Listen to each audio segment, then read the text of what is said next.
There are growing concerns among aid groups about the scarcity of food in Gaza. Just yesterday, dozens of Palestinians were killed as they waited to get food aid from humanitarian groups. Fox's Scott Gurnall with the growing food shortages and widespread hunger. As fears of hunger in Gaza grow, countries are calling for an end to the war. In a joint statement Monday, 25 nations, including Britain and France, described recent deaths in the territory as, quote, horrifying. The situation on the ground in Gaza is intolerable on so many levels. According to the Gaza Health Ministry, at least 67 Palestinians were killed in the northern strip on Sunday as they attempted to access food from United Nations aid trucks. We were waiting for flour because of hunger. We wanted to eat and drink. Suddenly the tanks came out surrounding us. They started shooting at us and we were unable to move. The Israeli military says troops fired warning shots toward the crowd to remove a, quote, immediate threat, and said it, quote, certainly does not intentionally target humanitarian aid trucks. Humanitarian workers are warning that hundreds of people in Gaza could die from a scarcity of food. The World Food Program says nearly 1 in 3 people there are not eating for days at a time. The situation here is absolutely dire. The situation in Gaza has never been this bad. They are desperately hungry. Another growing concern among aid groups is Israel issuing new evacuation orders for parts of central Gaza, an area where ground troops rarely operate and many international organizations are located. There's 2 million people in Gaza on the brink of famine. We need the humanitarian community to be allowed to do our jobs. Gurnall Scott, Fox News.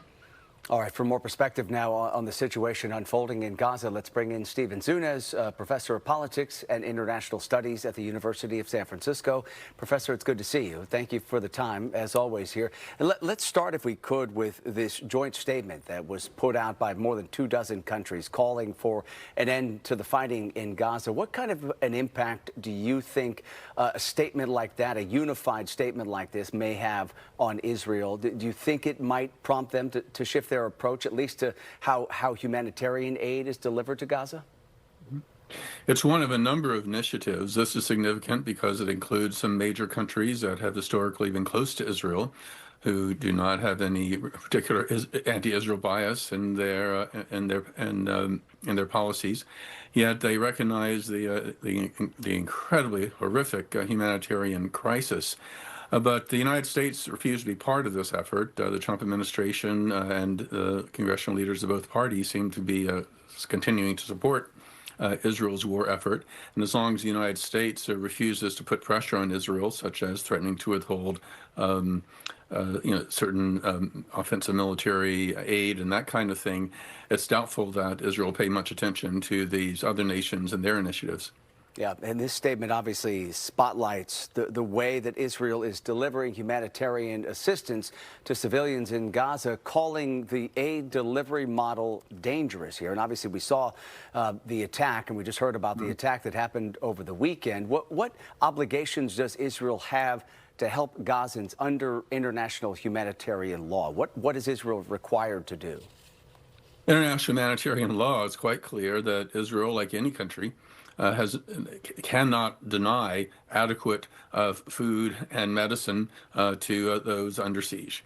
They do have an obligation to allow as much aid as necessary to sustain the population. Israel has rejected that. Indeed, they have thrown out and banned reputable intergovernmental organizations and non-governmental organizations that have had a strong record of humanitarian relief and have insisted on pushing this U.S.-backed so-called Gaza humanitarian initiative, which is a militarized effort, and we've seen horrific results. Over 600 people have been killed lining up for food since this program started a couple of months ago. And that's why there's a broad consensus among the international aid community that this is illegitimate, and they need to return to allowing the reputable and experienced aid agencies to take over.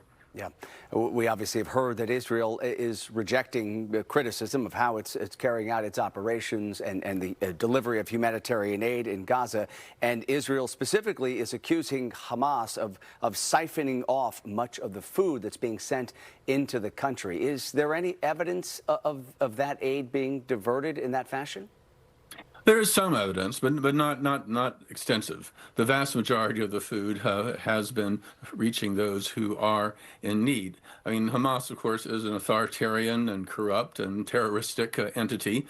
Most Gazans don't like them, don't want them to be in charge. But their medical services and other relief services have been doing a generally an adequate job, given the obviously tight constraints on what they can do. And so there are a lot of horrible things that Hamas has done. Obviously, the October 7th attack that initiated this war and everything. But, one doesn't have to be an apologist for Hamas or even pro-Palestinian per se. Or one does not have to be anti-Israel, anti-Zionist to recognize that Israel is engaged in some serious war crimes here.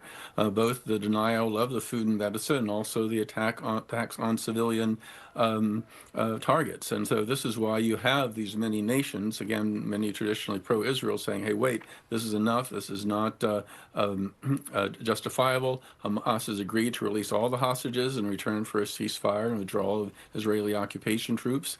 And this is really where we need to be going. And finally here, as we wrap up, I mean, obviously you pointed out the fact that the United States did not sign on to this joint statement. But do you think the fact that you have all of these other large countries, as you point out, traditionally pro-Israel nations, signing on to this kind of an agreement here, does it put any sort of pressure on the U.S. to rethink its position?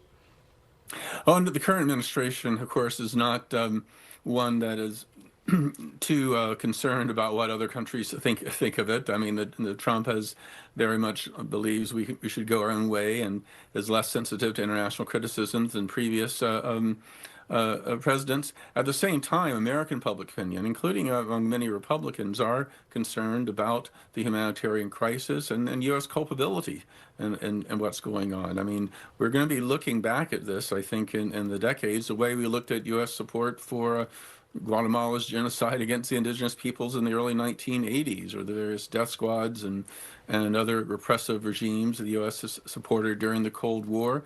We did not look good. It did not really help our standing in the world, and most Americans looking back at those periods see these as moral travesties, and I think we're going to see the same thing here. So, the one hope, I think, is there will be enough moral pressure from the American people. Not a Israel bashing kind of thing. Not an ideological thing, unfairly targeting Israel, but insisting that Israel, like all nations, no more or less than any nations, a nation has a responsibility to abide by international humanitarian law and to end the famine that they have imposed on the country and the attacks on civilians.